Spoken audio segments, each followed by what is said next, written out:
This episode of Blowing Smoke with Twisted Rico is brought to you by Baby Loves Tacos and its two outstanding locations in the Pittsburgh, PA area. The original hotspot in Bloomfield and their second location in Millvale, right over the 40th Street Bridge. Baby Loves Tacos, where everybody eats. Before we welcome the first of our two guests on the show this week, let's check out a tune by Bait Bag. This one's called Good Guy. Consider this a warning, my friends. Watch out for those self-declared good guys.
Welcome to the Blowing Smoke with Twisted Rico podcast. I'm your host, Steve Ricardo. You just heard the song Good Guy by Bait Bag. And now let's please welcome to the show, via the Blowing Smoke with Twisted Rico hotline, Courtney Nalabuff, Fiona Robbins, and Claire Donnelly, collectively known as the band Bait Bag. Welcome to the show, ladies. Hi, thanks. Wow, so you guys live on an island off the coast of Maine, and I looked up the population of North Haven, and it said that there are less than 400 people living on that island, which seems to me would be a difficult place to put a band together. So can you please tell our listeners how this whole thing came about? Yeah, sure. So this is Courtney. I've been living on the island for 16 years, so I think the longest haul out of the three of us. I moved here with my husband Bill, who you know, a while ago, and we played music on and off with some people. We had a chip-hop band, we did some different stuff, but then there was kind of a lull. Meanwhile, Fiona had come to the island to work for Bill, and Claire had been kind of back and forth a little bit and was back on the island. So I'll let them pick up the story from there. Okay. Yeah, so it is funny. Bill did interview me. I called him Mr. Travascus for a while. And I worked for him and did the seasonal thing for a while, and eventually went to Portland, actually, to look for bandmates to make a band, and didn't find any good matches, and eventually decided to come back to the island and very naturally connected with Claire and Courtney. Claire had just come back from New York and was playing the drums, and Courtney was playing the bass. And we all just like found each other and started making music. And Fiona plays the guitar. Yeah, Fiona plays the guitar. Do you guys feel isolated out there on the island, like even more so during what we've been going through the last year? Yeah, we got pretty casual because there were no cases out here. So it felt like a safe bubble until there was an outbreak in November. And so when there was an outbreak, it traveled very quickly, and it got like 5% of the island. And since then, we've been more careful and isolating. We were traveling a lot to Portland, Bangor, down east. We played in Boston. We played in New York. All within, we've only been a band since 2018. And for the last year of that, we haven't really been able to play a lot of shows. So we have felt really connected to the music community in Maine, being able to just go there and participate in it and connect with people that way. And that's a real loss that I'm feeling. We've lost a lot of venues in the state, and we just don't know when live music is going to come back. And it is really, before that, we didn't feel isolated, I don't think. No, definitely not. We could get on the ferry and play a show. We were trying to get bands to come out here, too. But now, it's really hard and sad. At least we have, the internet and social media to still stay connected, but it's not the same. Yeah, we've lost a lot of venues everywhere. I'm in Somerville. That's where we record right now, and we've lost some well-known bars all over Boston that were great music venues. Have gone down the toilet. And before I lived here, I was out in Pittsburgh for 5 years, and the same thing happened there.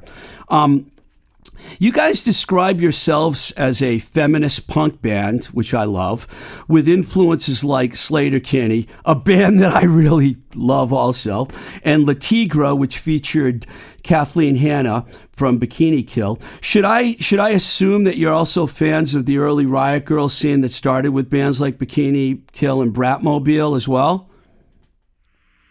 Yes, although I have to say we kind of came to it backwards. I think at least that's true for me. I've known you for a long time, Steve, and so you kind of watched me become someone who understood rock and indie rock and that whole thing in the early 2000s. But before that, I was like jazz, classical, musical theater person. So I wasn't participating in it when it was happening in the 90s. But now I love it and I appreciate it because without that, we wouldn't be doing what we're doing today. Yeah, you sent me some fantastic bios.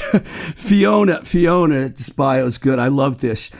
I'm going to quote the bio. It says, "I adored the vocal gymnastics of Ella Fitzgerald and Sarah Vaughan that mixed with my dad's music, the Velvet Underground, Mississippi John Hurt, Patti Smith, the Tom Tom Club, among so many others, which inform my current musical style." That's some real diversity right there, Fiona. Yeah, it's a real mess of genres that have informed me for sure. And discovering Riot Grrrl is pretty recent as well, just through Bait Bag.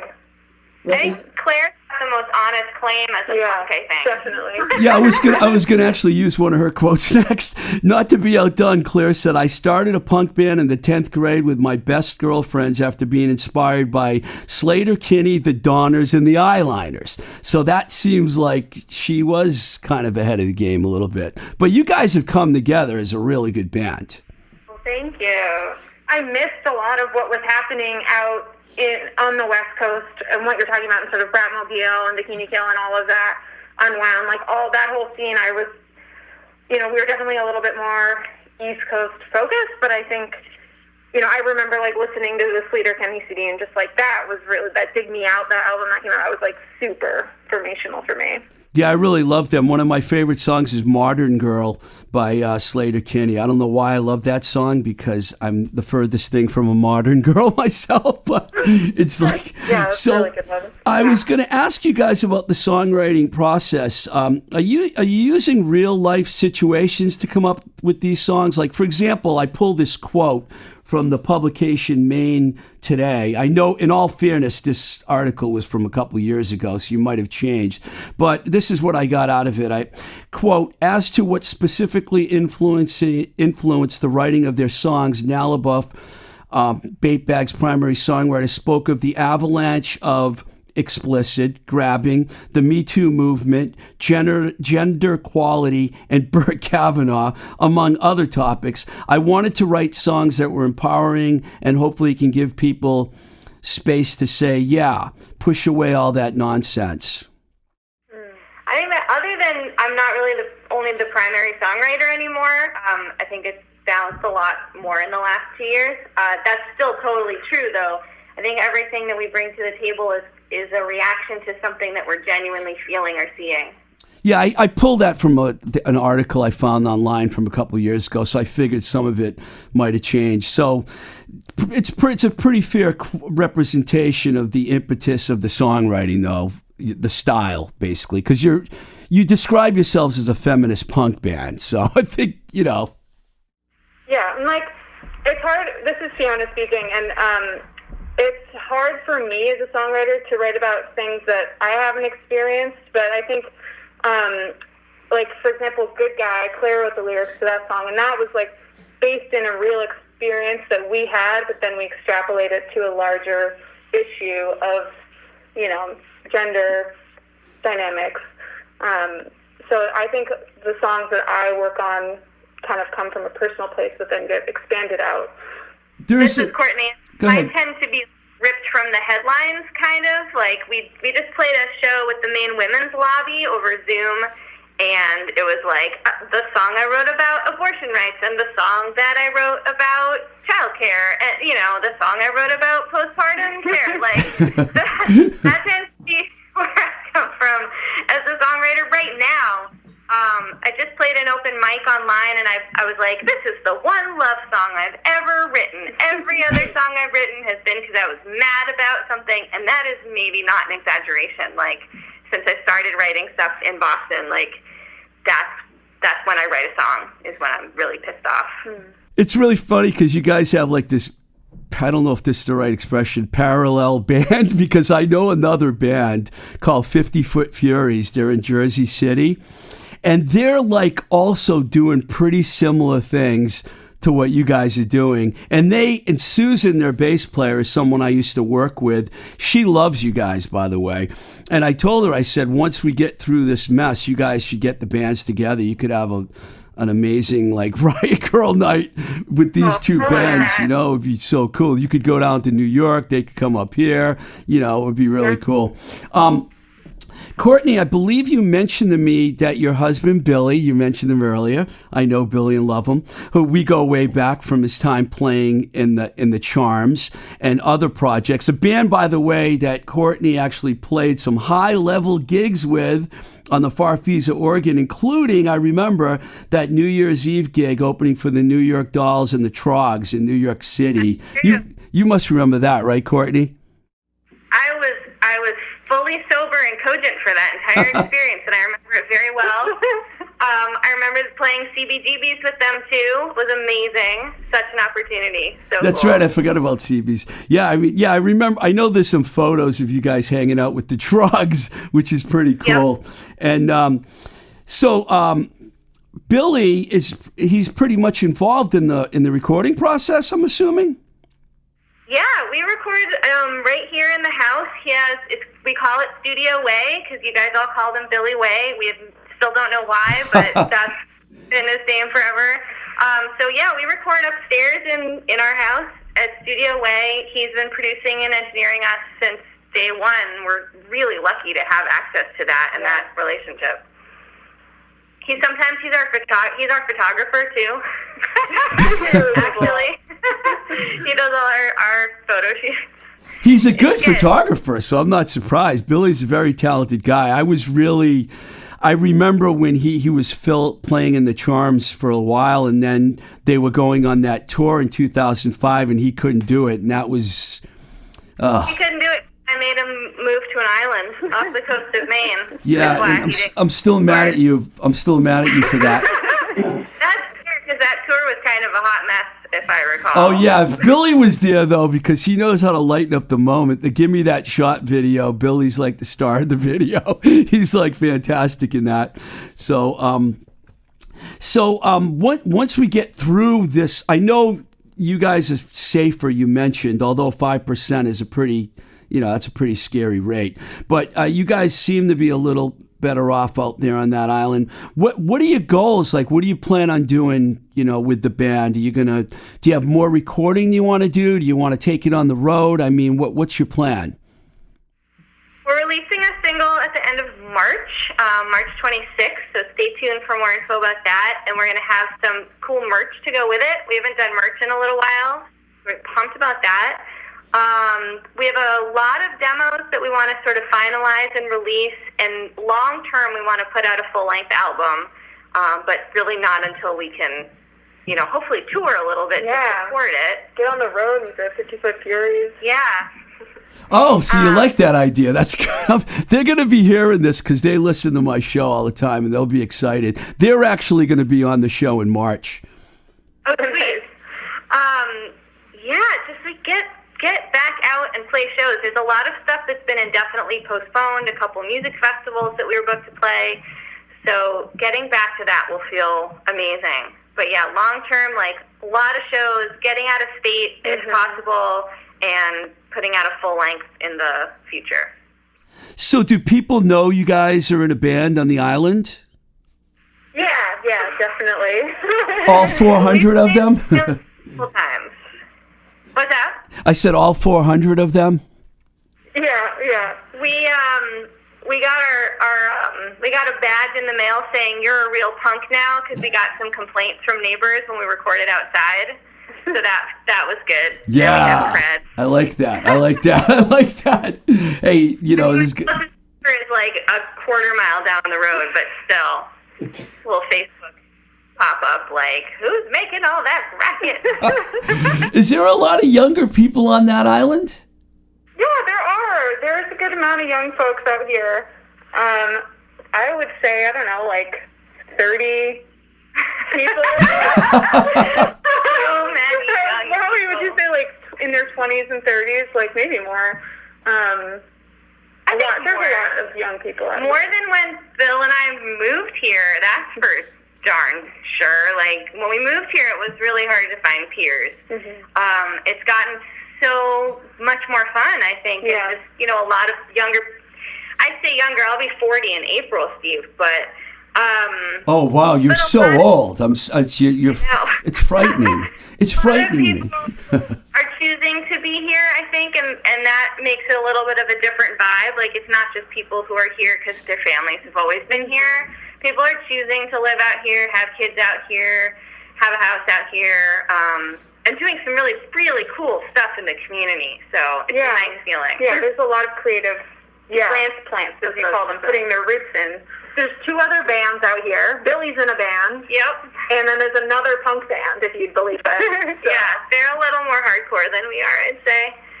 You could still have a punk show. You got 2 bands. That's enough for a punk show. Yeah, we did have a punk show a while back. we played a sweet New Year's Eve show with them in, like, an abandoned market. It was pretty great. Like, people dressed up. It was nice. What's the name of the band, just out of curiosity? The punk band is called the EFFS, and Bill is in the Jacob James, and they just put out a full length that's really awesome. He's got to send me that. He's got to send that to me. I'll definitely play it on my radio show for sure. Just one other thing I wanted to ask you about the island. Where exactly are you off the? I mean, when you're like, say you're on an island, but how far off the coast are you? And what's the nearest like place where there's actual people? I mean, there's people here. No, I mean besides the island. I mean, you take the ferry from Rockland, Maine. So it's like 2 hours up the coast from once you enter the state. It's about 2 hours up the coast, and it's about 12 miles, right? Yeah. Yeah. I think technically the closest piece of land is Owl's Head, which is like 10 miles, but you can't get to there from the ferry. Yeah, it's 12 miles to Rockland, but it takes an hour and 10 minutes to get there. I was on a very slow ferry. There's another island, though, like a third of a mile away. You can swim there. Claire and I have swum there. That's cool. That's called Vinyl Haven. That's it's got maybe like 1,000 people or 1,200 people on it. They've got a bank. They have a bank, a dentist. A dentist. Wait a second. Wait, hold on 1 second. You could swim there? How long does it take you to swim there? I don't know. How long did it take us to swim there? Half hour. Yeah. I mean, it's not a practical mode of transportation. I prefer it. It was cool. God. Wow. Wow. You couldn't even get, I mean, I'm not sure you could get me to get on the ferry because I'll go to Martha's Vineyard because it doesn't take very long. But when I lived in L.A. and I had a girlfriend that lived on Catalina Island, it was an hour and a half on the ferry. And I would literally get sick every single time, no matter what I did. You know, I get seasick. That can happen. It's not always a super fun ride. Sometimes it's really nice and you can see, like, porpoises or whatever, but sometimes it's real bad. Yeah, it can get really bad in the winter. Yeah, we've only had to miss one show due to a canceled ferry. Wow. Or 2 shows? 2 shows. It was the Halloween show and then the Cyndi Lauper night. Oh. 2 shows, but still. That's not bad. Yeah. Only 2. Yeah. Well, thanks a lot for coming on the show, Courtney, Fiona, and Claire. And you know, I really think your projects are really cool. When LEV actually, I heard that you were doing something, Courtney, but I wasn't really that sure. And then, of course, LEV, who likes to try and book people on my show, so I'm going to give her a partial booking credit for this one. She told me, Courtney wants to be on your show, and I'm like, of course, Courtney can come on my show. I mean, it'd be great, you know. Thank you. So, thanks for coming on. Yeah. Thanks for having us. Ladies and gentlemen, Bait Bag.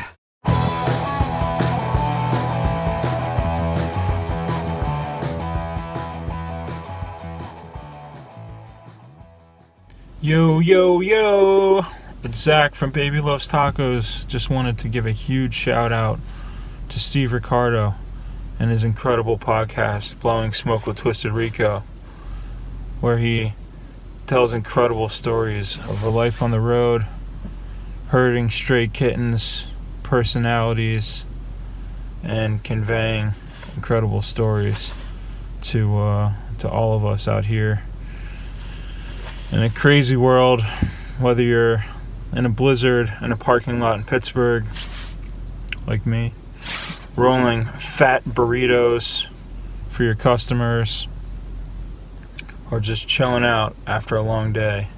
Blowing Smoke with Twisted Rico is definitely my go-to podcast and always brings a smile to my face when I hear his stories, the incredible guests that he brings on, and just that very unique delivery that only a man of Steve Ricardo's wealth of experience, texture, personality, and humor can bring to a show. So tune in, donate on Patreon, just send them a big wad of cash, a blank check, just sign it first and make sure there's some money in the bank, and just help keep the good times rolling.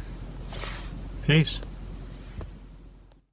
That was such a fun interview with Bait Bag. I didn't mention that you can get all their music on Bandcamp, and those girls are really cool. And you'll be hearing more from them, definitely. Like I mentioned earlier, we have 2 guests today. And before we bring Gina Phillips on, let's hear the song Ego from the band Peak 15 featuring Gina Phillips. Here it is.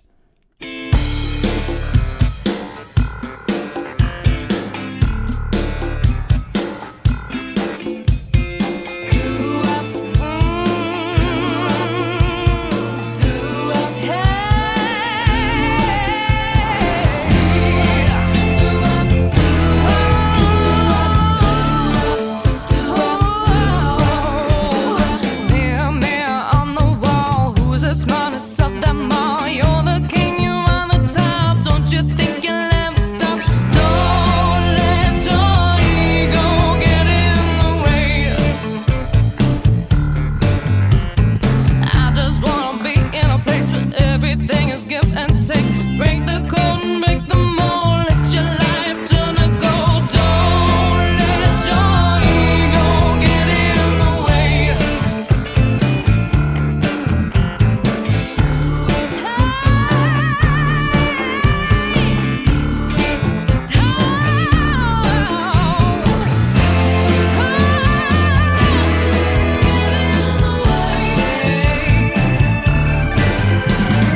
Birds I feel with don't care. I just wanna be all there. Acting out our daily show. What we want is what we know. Don't let your ego get in the way. Throw it out, throw it back. Add it to the broken stack. Make the day a far place. Wish away all your waste. Don't let your ego get in the way. Don't need your attitude, need you to get away from me. Hey, yeah. Why do you do the things you do? You know it ain't right. Every time you talk, you're all barking a bite.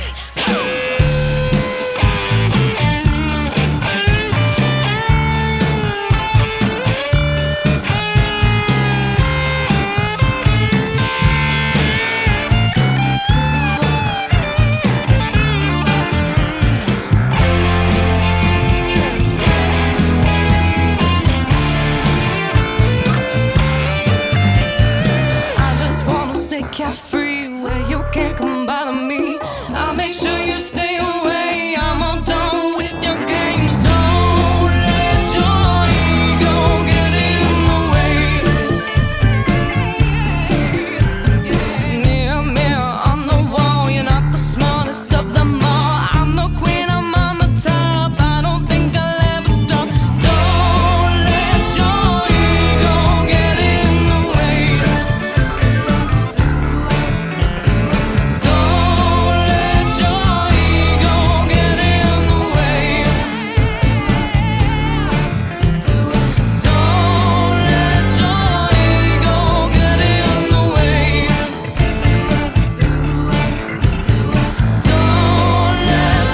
ego get in the way. Don't let your ego get in the way. Stay away. That was Peak 15 featuring Gina Phillips and the brand new song Ego. Please welcome to the Blowing Smoke with Twisted Rico podcast, Gina Phillips. Hello, Gina. Hi, Steve. Are you there? Yeah, I am. Can you hear me? Yes. That single was just simultaneously released with a video that blew up on YouTube on February 12th. I think it exceeded some expectations in terms of the amount of views that it got right away. How excited are you about this whole thing? Tell me about, the recording, because that was the first time you were ever in the studio, and the video, and tell me what it was like for you. Yeah. So I guess more recently, now that things have actually been put out to the public, it's gotten a lot more real, and seeing the views spike up. I think, I haven't checked this morning, but we were just shy of 2,000 as of last night, which was totally insane to me. And I know that 3-year-old me would be screaming right now, freaking out, because this is definitely a childhood dream of mine. But as far as actually being in the studio, I believe it was about this time last year that we started in a studio, and then things started shutting down a couple weeks later, and it's a bit surreal to realize it's almost been a year since all of this has been happening. But the first time I was in the studio with the headset on, singing into the microphone, my heart was racing. My anxiety was through the roof. I felt so uncomfortable. And now I walk in there, and Dave Minahan's just like, "Hey, Gina," we spark up a conversation. He's like, "All right, you ready?" And I just go in there and I do my thing. And so it's pretty cool. Yeah, so here you are basically, we'll tell the story about how we met in a minute because that's pretty funny. But here you are basically with an experienced band of musicians led by Dave Spaz, who co-wrote Ego with you. A bunch of recordings done with Dave Minahan, who not only runs one of the most popular studios in Boston, but is also a rock star, known for his band The Neighborhoods, and he also toured as the guitar player in The Replacements, and actually filled in on some tour dates with Aerosmith. So being only 22 years old, does any of that even matter to you? Did you even understand this, who you were working with? Did it even matter? Absolutely. My dad, when we were little, we'd like drive around in like whether or not we were going somewhere as a family, he'd always be playing the rock stations and stuff. So I'm very familiar with Aerosmith. So when you told me that that was one of the things that he had done, I was like blown away. And I think now that everything's coming together, I'm realizing the actual magnitude of the talent of the people I'm working with. Whereas before it was like, oh, you know, these guys really know what they're doing. And now that things have actually fallen into place, it's even more apparent. Right. I mean, plus Dave is I've known Dave Minahan. I've known both Daves for a long time, but Minahan I've known longer because we worked together way back in the 80s. And he's like, always has that really cool, friendly demeanor about him. He's pretty, I mean, you probably notice he's pretty much the same every time you hang out with him, right? Yeah, he's just a genuinely good person, and he's super talented, and you'd never know. If you just met him on the street, you just think that he was a super nice guy. Yeah, he is too. He is a nice guy, and I'm sure he was very patient in everything because he's worked with all levels of bands, whether they're new musicians or not. I was just gonna add, like, he's a really great hype man. Like when I've done something cool, he'll like just voice in real quick and be like, "That was awesome, keep going." I'm like, okay. Cool. So he was really supportive of your singing, is what you're saying. Yep. That's awesome. Listen, I've told the story before on some of my other shows, but I think it would be kind of cool if you told the story. Can you like explain to everyone out there how this all happened? Because I think it's kind of a funny story. I think it's amazing. It's one of my favorite stories. So before actually knowing your name, my friend Elise and I, whom you're familiar with, called you the sandwich guy. So at Worcester State, I was finishing up my degree, and so I met you in the fall semester, and I started going with my friend to lunch, and we would get the same order every single time, and then eventually you and I started building, you know, a friendly acquaintance, and we'd joke around to each other and whatnot, and then one day you started calling me nicknames and stuff, and it was different every single day. But one day you actually called me Rockstar or Superstar. And I started laughing. I was like, oh, you have no idea. And you were like, yeah, whatever. And Elise was like, no, really, you have no idea. She's a really good singer. And you were like, what? Hang on. If you're actually a good singer, you need to send me some of your stuff. So you, in the middle, like there's a whole line behind me, and you whip out your wallet, whip out a card, and hand it to me. You're like, send me some stuff. And it basically just started going from there because I sent you stuff and you were like, that's really good. I have a band that you could work with, and here we are now, over a year later since that happened. And it was just the most random thing ever. I've had so many people ask me, how did this happen? Like, how did you meet this guy? I'm like, well, very random, actually.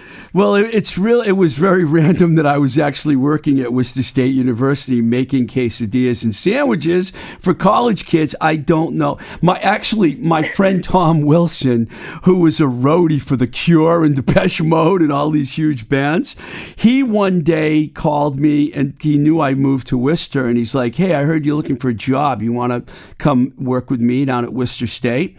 And I was like, yeah, sure, because I had worked at Baby Loves Tacos, which we talk about, and they sponsor the show. So I went down there and I started making food for kids. I had no idea they put me in a place where I was going to be have a line a mile long every day. So it wasn't always fun. So then when people started finding out about my podcast and that I was in the music business, kids started opening up to me, and that's when I met you, and it was really easy for me to communicate with you, and you probably didn't know what the hell I was talking about, because how would you?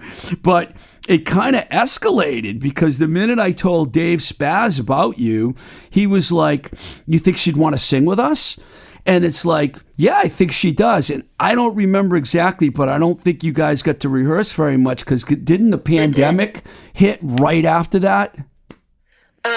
Yeah, so we started rehearsing together in November, and it was every Monday for a long time. And then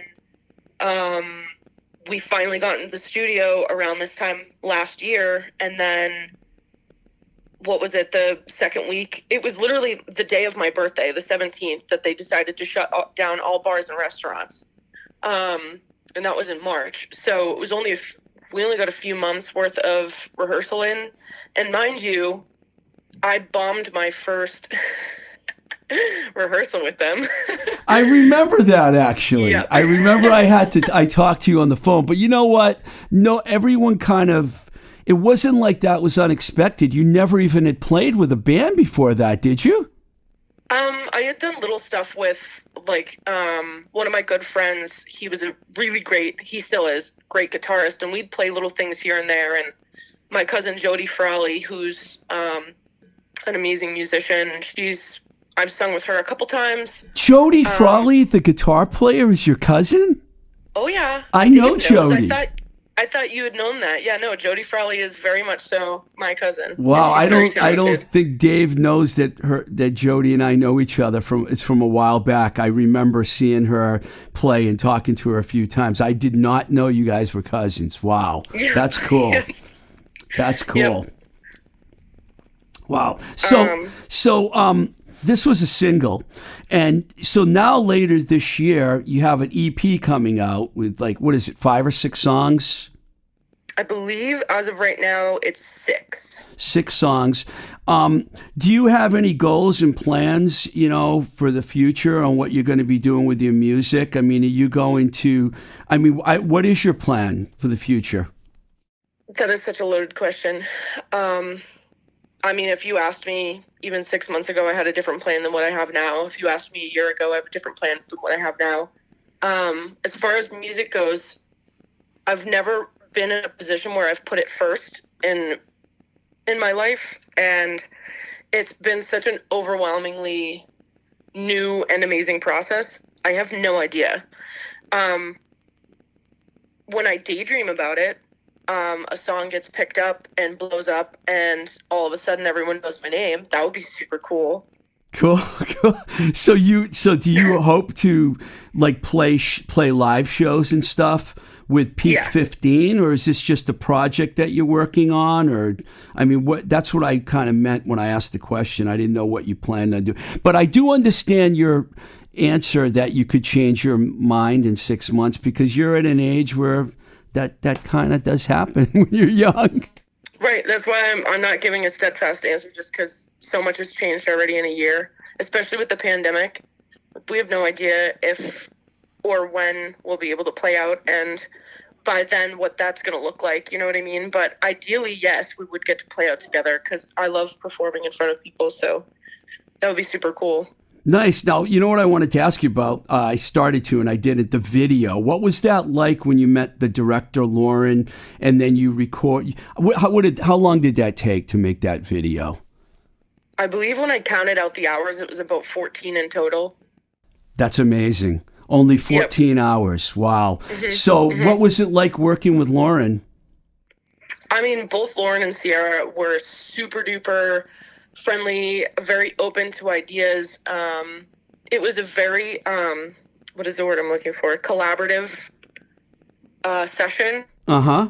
So there were some times where you have a vision in your head, and then you actually start acting out that vision, and sometimes it just didn't either make sense in the setting or something was going wrong, and all 3 of us would stop and spitball ideas. So it was never just one person taking the role of this is how it has to happen, and there's no ifs or ands about it.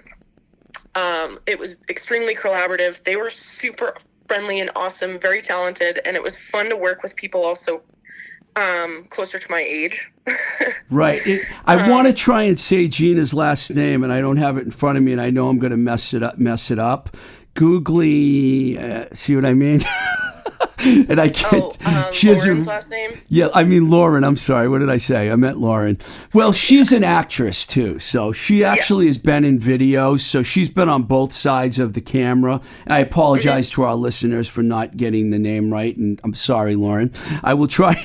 I will somehow get that into the show and correctly say it. But I think the thing was that she was probably easier for you to work with because she'd been on both sides of the camera. And sometimes when you deal with someone like that, because I know they were in the middle of editing and they had to take a break because she was in another project where she was acting. So it was probably a good experience for you to be around them. Yeah. So the video is like, doing really well on if you want to watch it, it's really easy to find. Just look up Peak 15 Ego featuring Gina Phillips, and it's on YouTube, and there was a real build-up. What did your family and friends think when they saw the video? Oh my gosh, my phone that night was blowing up. That video got so much love and praise. Even my coworkers were like, oh my gosh, we work with a superstar. I actually invited my family over that night to watch it, so did the countdown and everything, and my best friend was also there. We got to watch it, and we had pizza and beverages afterwards, popped a bottle of champagne, and definitely marked off that milestone pretty well. And my family's been very supportive and very excited.